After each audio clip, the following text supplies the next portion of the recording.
We all recognize the legend, Davy Crockett, fists balled, musket roaring, perishing in a hail of bullets defending the Alamo, a martyr's end for liberty. Yet, what if this never occurred?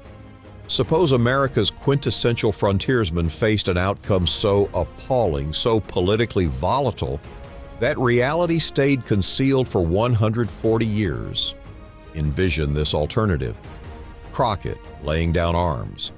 An explosive manuscript emerges from Mexican archives. It alleges Crockett wasn't slain in combat. It alleges he was taken prisoner, long rejected as sacrilege, until an observer's narrative appears days post-Alamo, hidden in public view. Then Sam Houston's own admission. 7 men yielded. 7, but identities withheld. Why? Now? Depict the moment. The gunpowder dissipates. Crockett stands disarmed before Santa Anna. A Mexican commander begs for clemency. Santa Anna flicks his glove. A mute death warrant. Not merely 1, not 2, but 5 Mexican officers. Men who assaulted the Alamo vow they observed it. Crockett seized, murdered without justification. Their declarations, concealed in journals and records for generations, now shout the fact. This isn't conjecture. This is proof. Army records, confidential correspondence, attested statements from warring factions. Academics concur. The weight of evidence is immense. The fable is finished. So what truly befell Davy Crockett? The reality is harsher than folklore, and it alters our past. Do not avert your eyes. This isn't conspiracy. He unquestionably battled honorably and valiantly in the closing moments. Yet another death narrative appears substantiated nearly beyond dispute as the authentic sequence on March 6, 1836. This divergent tale, long rejected by conventionalists, has progressively gained credence with contemporary researchers. In 1955, an alleged Mexican memoir boldly stated Crockett capitulated instead of falling in action. That rendition was deemed blasphemous rumor for years until its 1975 English translation spurred fresh investigation. As scholars examined supporting proof, including neglected military diaries and personal missives, the account fundamentally shifted. An early official dispatch post-battle came from Sam Houston on March 11, 1836, stating verbatim, Houston omitted Crockett's name, likely dodging early Texan campaign controversy. Yet, press reports swiftly followed confirming defenders surrendered against hopeless odds. The Morning Courier and New York Inquirer stated on July 9, 1836, 6 Americans were found near the wall, still unvanquished. Fearless, Davy Crockett stepped forth to confront General Santa Anna, gazing resolutely into his eyes. A last rebellious gesture. Their captor, Manuel Fernandez Castrillon, queried Santa Anna on procedure, imploring leniency. The Mexican leader icily retorted, "Have I not previously instructed their disposition?" Several subalterns unsheathed blades and savagely drove them into the helpless captives' torsos. This atrocity, seen by numerous troops, marred the campaign. Other Mexican testimonies align eerily.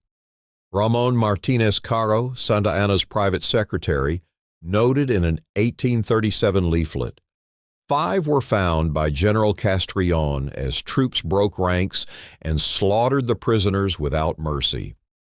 José Enrique de la Peña's journal offers a nuanced account. Approximately 7 men outlived the slaughter amidst the chapel's ruins, shielded by General Castrillon, presented before Santa Anna in a fraught courtyard. Among them was the frontier icon David Crockett, famed across America for his singular exploits and coonskin hat. Santa Anna responded to Castrillon's plea for Crockett with an angry glove flick, ordering aides to execute them instantly. Commanders and officers recoiled, some revolted, but opportunistic officers near the president, craving favor, surged forward, swords drawn, descending like tigers on these helpless souls. Though tormented viciously before death, they perished without outcry, preserving silent honor before their killers. Dan Kilgore, author of How Did Davy Die?, deduces, their testimonies surfaced piecemeal over 60 years via fragmented journals and sworn accounts, some only recently exhumed from archives. Individually, they might be doubted due to bias or faded recall, but collectively, they offer firmer documentation than exists for any other battle event. Simply stated, the evidentiary bulk from combatants strongly indicates David Crockett was captured alive post-Alamo and brutally murdered without process on Santa Anna's command. James Shackford, in David Crockett, most powerfully summarized his legacy. Excessive focus on Davy's Alamo death minutiae persists. Such details pale against history's broader weave. Crucial is that he perished as he existed. His existence embodied relentless courage confronting wilderness and conflict. His demise exemplified dauntless spirit facing tyranny. His life manifested total devotion to liberty's ideals shaping a nascent nation.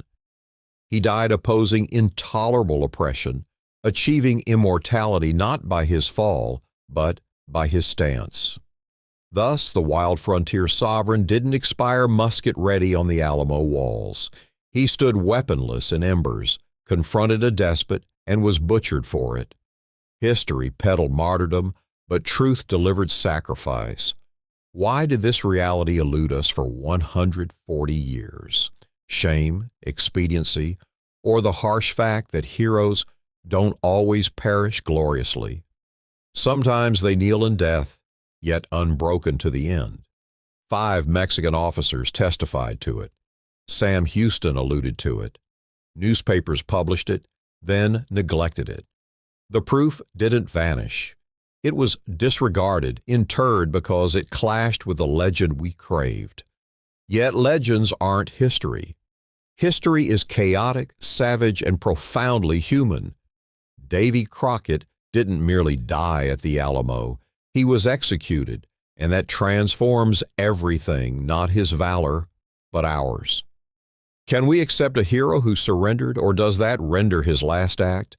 Silent, principled, confronting death unarmed, the ultimate courage.